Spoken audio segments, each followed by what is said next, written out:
Palabra y vida. Con el padre Manuel Horta, desde Sevilla.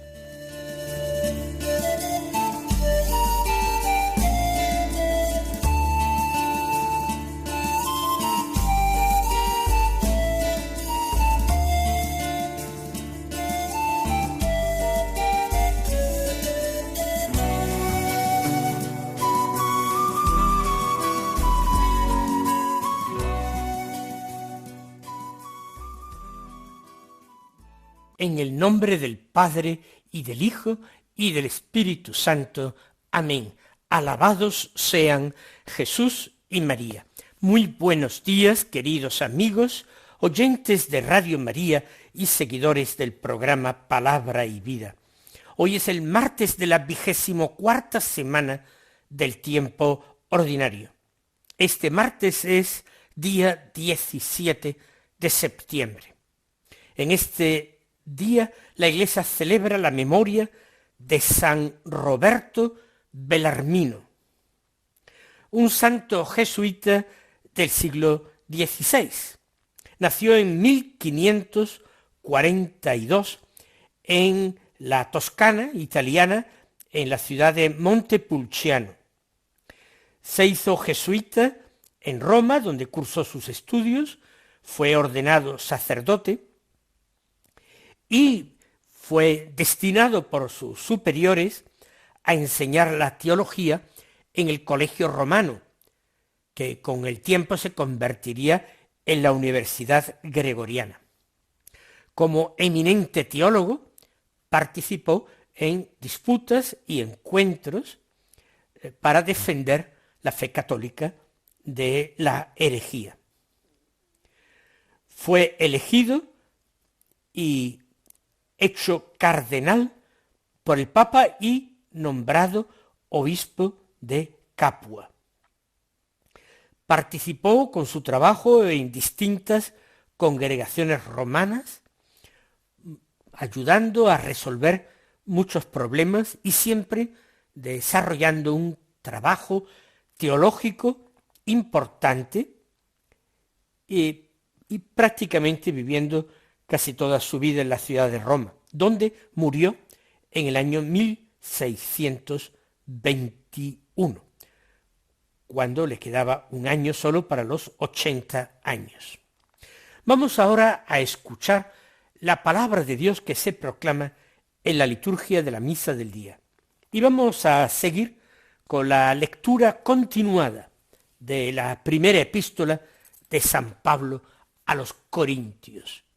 Una epístola paulina importantísima que da respuesta a muchos problemas que se habían suscitado en aquella comunidad y que da también hoy respuesta y orientación a los cristianos del siglo XXI. Hoy estamos ya en el capítulo 12, del que leemos los versículos 12 al 14 y desde el 27 hasta la primera mitad del versículo 31. Dice así este texto: Hermanos, lo mismo que el cuerpo es uno y tiene muchos miembros, y todos los miembros del cuerpo, a pesar de ser muchos, son un solo cuerpo, así es también Cristo. Pues todos nosotros, judíos y griegos, esclavos y libres, hemos sido bautizados en un mismo espíritu, para formar un solo cuerpo. Y todos hemos bebido de un solo espíritu. Pues el cuerpo no lo forma un solo miembro, sino muchos. Pues bien, vosotros sois el cuerpo de Cristo, y cada uno es un miembro. Pues en la Iglesia Dios puso en primer lugar a los apóstoles, en segundo lugar a los profetas, en el tercero a los maestros, después los milagros, después el carisma de curaciones, la beneficencia, el gobierno, la diversidad de lenguas. ¿Acaso son todos apóstoles? ¿O todos son profetas? ¿O todos maestros? ¿O hacen todos milagros? ¿Tienen todos don para curar? ¿Hablan todos en lenguas o todos las interpretan? Ambicionad los carismas mejores o los carismas mayores, según esta traducción litúrgica que acabamos de leer. Pablo expone una explicación de nuestra relación con Cristo y de nuestra relación de los unos con los otros, los hermanos en Cristo. Y acude a una comparación que no tiene igual, es una comparación definitiva, no en balde esto es palabra de Dios.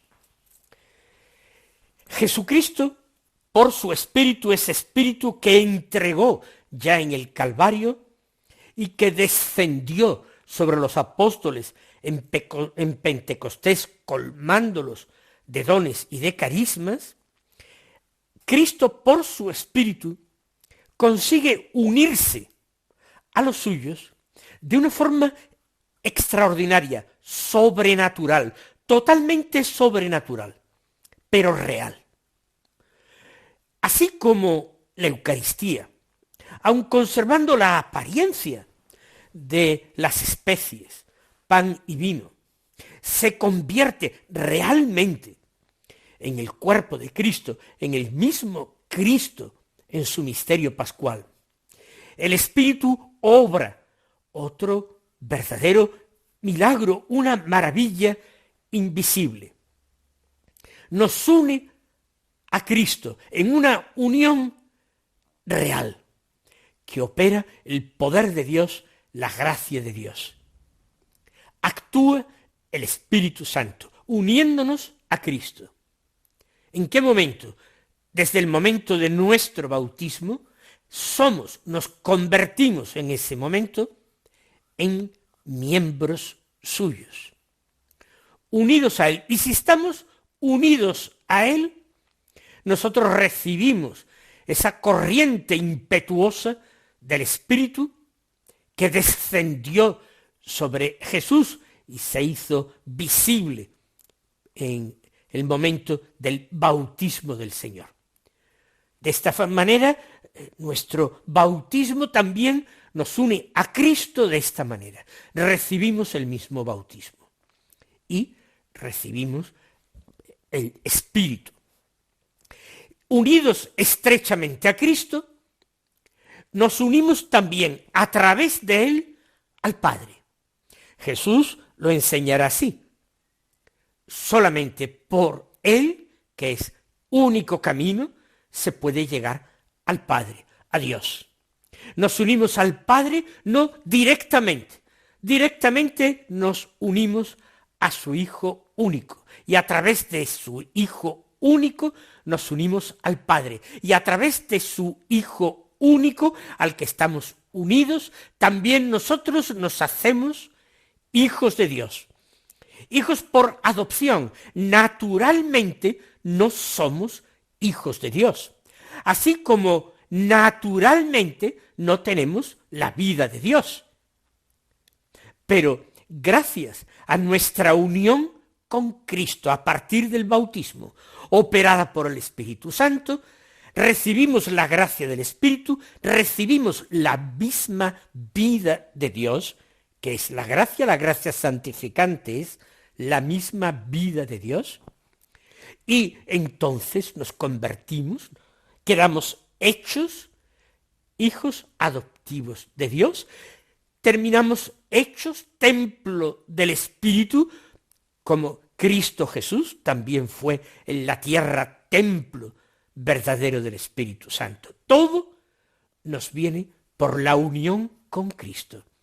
Unión tan estrecha que para San Pablo es formar un solo cuerpo con Él. ¿Esto qué quiere decir? Que hay confusión entre nosotros y el Verbo, el Hijo de Dios. No hay confusión. Somos uno en cuanto tenemos la misma vida, que no es una vida para nosotros natural, sino que está por encima de nuestra naturaleza. Es una vida sobrenatural. y es la misma vida de Dios. Unidos a Cristo podemos llegar hasta el Padre, remontarnos hasta el Padre, que nos considera en Cristo sus hijos. Y conseguimos estar recorridos por la fuerza y por la gracia del Espíritu. Ahora bien, si quedamos unidos a Cristo hasta el punto de que esta unión tan estrecha es comparada a la que existe en un cuerpo entre la cabeza y los distintos miembros, la cabeza que rige, que guía, que entiende, que conoce, y los distintos miembros que unidos a la cabeza deben responder a sus órdenes, cumplir la voluntad que ésta expresa. También nosotros, los seres humanos, los cristianos, entre nosotros en Cristo estamos unidos. De tal manera que ya no somos individuos semejantes, sino que formamos parte de un mismo cuerpo, somos parte del Cristo místico, de ese Cristo total. Somos parte de la Iglesia, porque la Iglesia es un misterio de comunión. Desde el momento en que nosotros recibimos la vida de Cristo y nos hacemos uno con Él, a partir de ese momento formamos parte de la Iglesia, que es su cuerpo. Por tanto, los unos a los otros también estamos unidos. Y somos los unos hermanos de los otros, y se sacan consecuencias. Lo que uno hace de bueno repercute en el bien de todos. De tal manera que si uno se santifica, esa gracia la atrae él a toda la Iglesia. Y yo me siento colmado, favorecido y enriquecido por la vida de tantos hermanos nuestros que han sido insignes en la vivencia del Evangelio y en la unión con Cristo. Pero si uno de nosotros peca, también el pecado de uno repercute en todo el cuerpo que formamos en Cristo. Me gusta a mí decir, aunque no es una comparación que pudiera haber puesto Pablo, me gusta a mí decir que las arterias y las venas que unen todo el cuerpo, a través de ellas circula la sangre, y con la sangre el oxígeno y los nutrientes a todo el cuerpo. Sin embargo, esa sangre que es capaz de llevar la vida, el oxígeno, los nutrientes a todo el cuerpo, también, si se le inyecta un veneno, es capaz, por los mismos conductos y en virtud de la misma unión que existe entre nosotros, es capaz de llevar la muerte a otros miembros del cuerpo. Estamos unidos para lo bueno y para lo malo, pero misteriosa y realmente unidos. Esto es lo que Pablo dice. No nos quedemos en las diferencias reales, pero aparentes que existen entre nosotros. Entre nosotros, Pablo dirá, hay judíos y griegos, y por griegos entiende a la mayoría de los pueblos gentiles, de los pueblos que no son el pueblo elegido de Dios, el pueblo de Israel. Hay también esclavos y libres, y no hay ninguna diferencia sustancial entre los hombres libres y los que son esclavos, porque los que son esclavos han sido hechos tales por los hombres, pero no ha sido esa la voluntad de Dios, ni Dios los ha querido esclavos. Y todo esto, esta sustancial igualdad, dice, porque hemos sido bautizados en un mismo espíritu para formar un solo cuerpo. Y todos hemos bebido de un solo espíritu. Ese espíritu que se bebe y que Jesús comparó en el Evangelio a un agua viva. Así en conversación con la mujer samaritana, casi al principio del Evangelio de San Juan. El que beba de este agua, la del pozo de Jacob, volverá a tener sed. Pero el que beba del agua que yo le daré, ese agua se convertirá en surtidor que salta hasta la vida eterna. Ese no tendrá sed jamás. ¿Por qué? Porque lo tiene todo. Quien a Dios tiene, dirá Santa Teresa de Jesús, nuestra santa doctora mística, quien a Dios tiene, nada le falta. Quien tiene el Espíritu de Dios, el Espíritu de Cristo, el Espíritu Santo, no carece de nada. En él lo tiene todo. Y ese Espíritu lo compara Jesús al agua. Es el agua viva. Y es Jesús quien nos concede el don del Espíritu. En otro momento, también en el Evangelio de San Juan, paseando en una ocasión Jesús por el templo, gritó: el que tenga sed, que venga a mí, y que beba el que crea en mí. Porque como dice la Escritura, de sus entrañas manarán torrentes de agua viva. De sus entrañas se puede traducir de dos maneras: de las entrañas de Cristo y de las entrañas del que crea en él. Lo entendemos nosotros mejor de las entrañas de Cristo. Y las entrañas de Cristo es su corazón. El corazón de Cristo como manantial, como fuente de agua viva. ¿De qué agua? Lo acabamos de decir, el agua del Espíritu, que calma definitivamente nuestra sed, porque nos hace a nosotros divinos, nos da la vida de Dios, la vida de la gracia, y nos une a Cristo, de esa forma estrecha, mística, o lo que es lo mismo, misteriosa. Todos habéis bebido de un mismo espíritu, de ese agua del Espíritu. Y sigue diciendo Pablo, pues el cuerpo no lo forma un solo miembro, sino muchos. Pues bien, vosotros sois el cuerpo de Cristo y cada uno es un miembro. La comparación de Pablo es perfecta, porque todos los miembros del cuerpo no son iguales.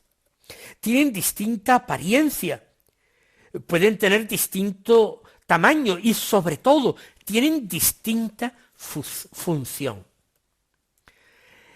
Entonces, esto y la variedad de funciones es lo que explica que en la Iglesia haya diversidad de ministerios. Sigue su enseñanza Pablo. En la Iglesia, Dios puso en primer lugar a los apóstoles. Ellos tendrían que ser los testigos inmediatos de Cristo, los que convivieron con él, lo vieron, lo escucharon desde los días del bautismo de Juan en el Jordán hasta el día de su pasión y muerte.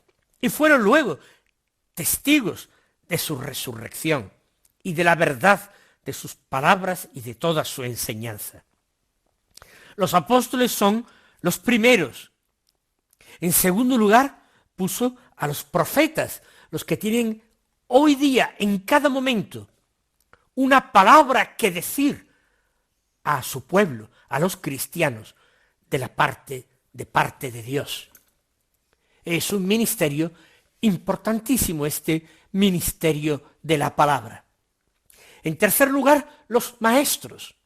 Estos no reciben carismáticamente una palabra de parte de Dios, pero explican la doctrina cristiana, explican los misterios encerrados en las sagradas escrituras y ocupan, tras los apóstoles y los profetas, el tercer lugar, el tercer rango en la Iglesia de Cristo. Jesús, hablando de ellos en el Evangelio, dice que el maestro cristiano Él dice, el escriba, el doctor de la ley cristiano, en definitiva el maestro cristiano, es como un buen padre de familia que va sacando del baúl, del arca que tiene en casa, de lo antiguo y de lo nuevo, que va guardando todo allí, para distribuirlo según sus necesidades a la familia.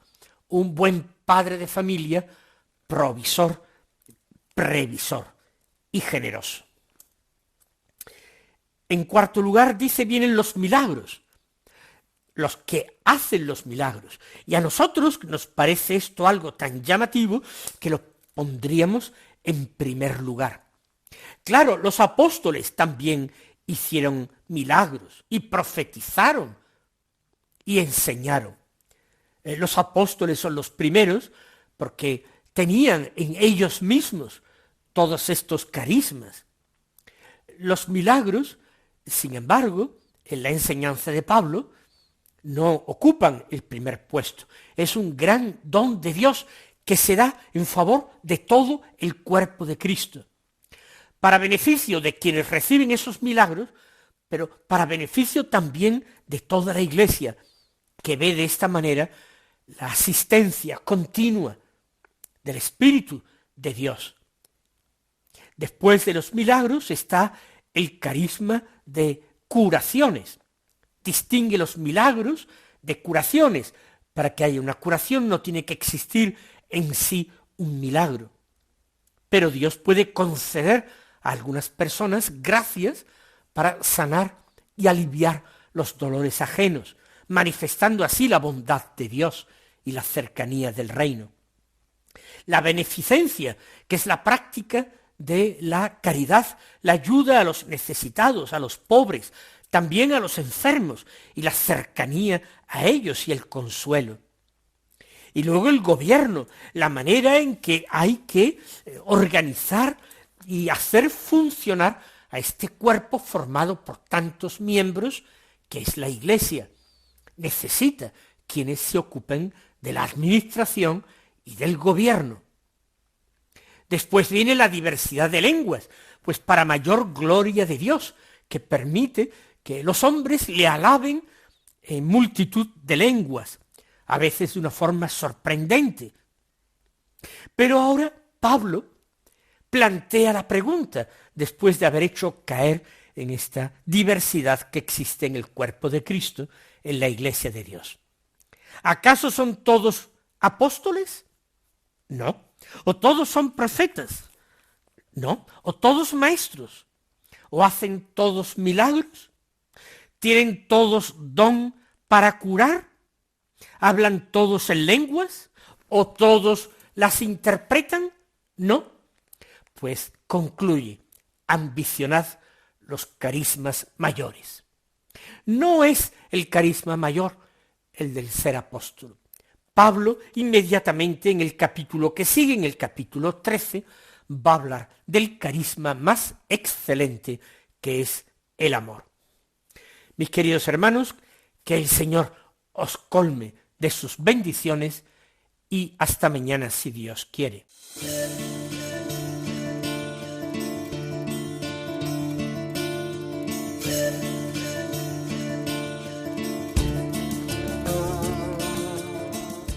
Han escuchado en Radio María Palabra y Vida, un programa que dirige el Padre Manuel Horta.